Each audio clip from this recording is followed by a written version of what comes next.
All right, so let's get into the book reading about postcards, right?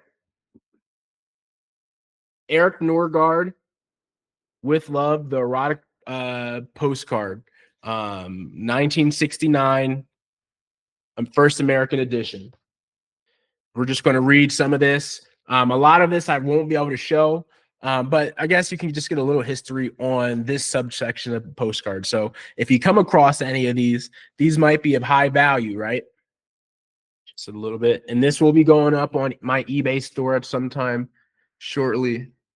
So if you would like this book, you can definitely buy it here soon. All right. We'll start off with the intro, the Erotic Postcard. The Erotic Postcard. This book is simply about the erotic postcard from the turn of the century to approximately 1920. The exact definition covers, however, a very extensive subject. Erotic postcards, and at not least from this era, are many things. At one end of the scale, the cruder, it is easy to determine what an erotic postcard is. It is simply a crude pornographic picture, the same as it is today. However, it is a postcard merely because its theme is published postcard sized, and the other side is reversed for address and a brief message. On the other hand, it is not a postcard, as it was never intended to be sent through the post. Oh, it was never intended to be sent through the post. Interesting. Of course.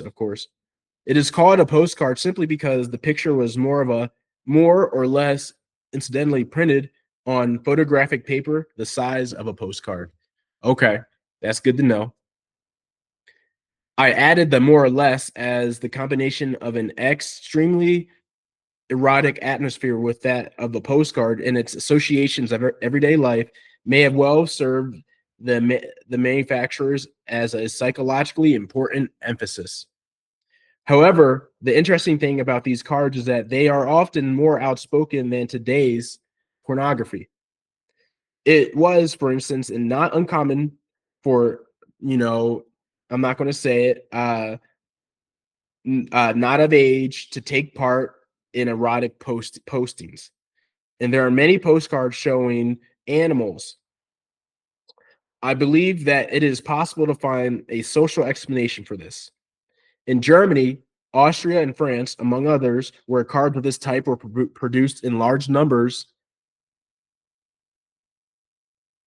around the turn of the century, the social conditions were probably so miserable that it was easy to tempt people into participating in the most extreme situations. Interesting. But I do not think that there was a greater craving then for ultra erotic pictures than there is today. And this was in 1969, of course. What else? So I guess the good thing is, well, the thing to take from this is these weren't actually sent in the mail. They just were like postcard props and postcard size, and they got pretty crazy. And this was mostly a European type of thing. Yeah. I don't know how much I'll be able to read of this, but that's, good information.